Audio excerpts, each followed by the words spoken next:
পেকুয়া বাসে রব্বিহিম ইয়াতাওয়াক্কালুনের বাস্তব 4 বছর আগে 3 বছর আগে আমি জেলখানায় যাওয়ার আগে একটু আজ করেছিলাম আমার মেয়ে দুইটাকে নিয়ে। ওই সময় বড়টার বয়স ছিল 6 বছর, ছোটটার ছিল 1 বছর। আমি দেখেছি বড়টাকে কোলে নিয়ে উপরে তুললে কান্নাকাটি করে, আর ছোটটাকে কোলে নিয়ে উপরে তুললে যত উপরে ছুঁড়ে মারি তত হাসে। ওই সময় বুঝেছিলাম যে বড়টা উপরে তুললে হাসে, ছোটটা উপরে তুললে হাসে, বড়টা তুললে কাঁদে কেন? বড় মেয়েটার এই ভরসা ছিল না আমার উপরে যে আমি একটু ভারী হয়ে গেছি, আমার ওজন হয়ে গেছে, বাবা যদি উপরে ছুঁড়ে মারে নিচে যদি ধরতে না পারে আমার ব্যথা লাগবে। ছোটটার এই ভরসা নেই, এই বিশ্বাস নেই। ওই বিশ্বাস ছিল এটা আমার বাবা যত উপরে ছুঁড়ে মারুক না কেন নিচে হাত পেতে রাখবে। কথা বলে না কেন?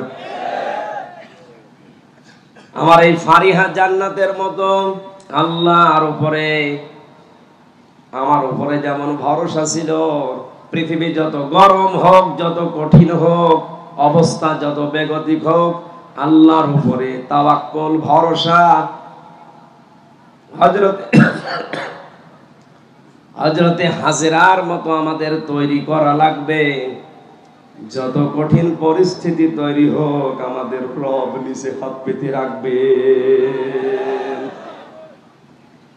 রেখো না মনেতে ভয় বান্দা খোদার, দূর হয়ে যাবে বাধা সব।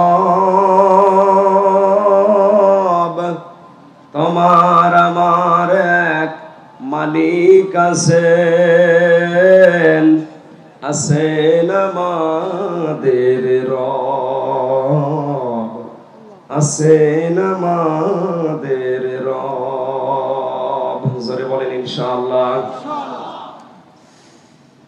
মুসলমান ভাইরা, সুতরাং কোরআনে কারীম আমরা যারা শুনতে এসেছি, কিয়ামত পর্যন্ত যত আবিষ্কার দুনিয়াতে হবে সবচাইতে বড় আবিষ্কার কোরআনে কারীম।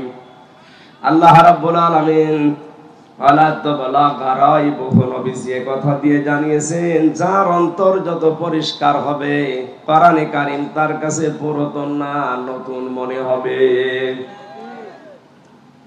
জেলখানায় থাকতে আমি সবচেয়ে বেশি যেটা করেছিলাম কোরআনে কারীমের তেলাওয়াতটা বুঝে এবং না বুঝে। বের হওয়ার পর থেকে কয়েকদিনে আমি ওইভাবে আর সময় দিতে পারিনি কোরআনের পেছনে। ওখানে থাকাকালীন মনে হচ্ছিল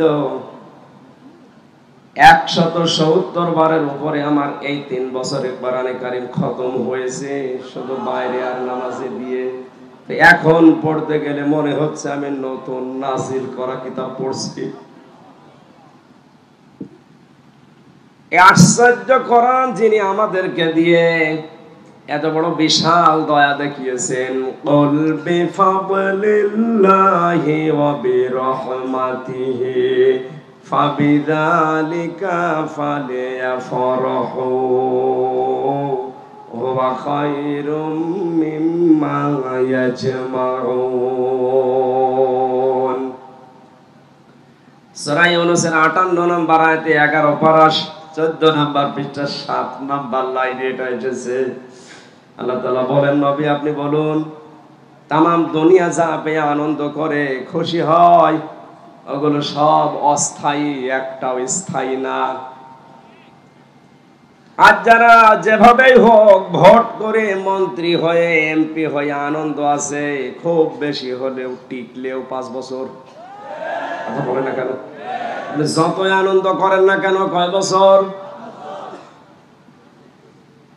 আল্লাহ পাক বলেন আমি যেটা পাঠালাম এটা ওইরকম অস্থায়ী না, স্থায়ী শুধু এতটুকুই না, দুনিয়া যতদিন আছে থাকবে, কিয়ামতের পরেও এ কোরআনে কারীম থাকবে। কিয়ামতের পরে জান্নাতি মানুষদেরকে আল্লাহ যেটা তেলাওয়াত করে শোনাবে ওইটার নাম কি? আরো জোরে বলেন। জান্নাতের ওই অনুষ্ঠানে আল্লাহর কুদরতি মুখে কোরআনে কারিমের এই অনুষ্ঠানে বসে যেন আমরা নিজেরা শোনার মতো একটা জায়গা পাই। আজকের এই অনুষ্ঠান ওই ব্যবস্থা আমাদের করে দেন, বলেন আমিন। তামাম দুনিয়া যা পেল এগুলো পেওরা আনন্দে আছে করুক। হে নবী, আপনার উম্মতদেরকে বলবেন তারা যেন আনন্দ করে কোরআন পেয়ে। কি পেয়ে? কারণ তামাম দুনিয়ার চাইতে আমি আল্লাহর কাছে কোরআনে কারিম শ্রেষ্ঠ সম্পদ। জোরে বলেন আল্লাহু আকবার।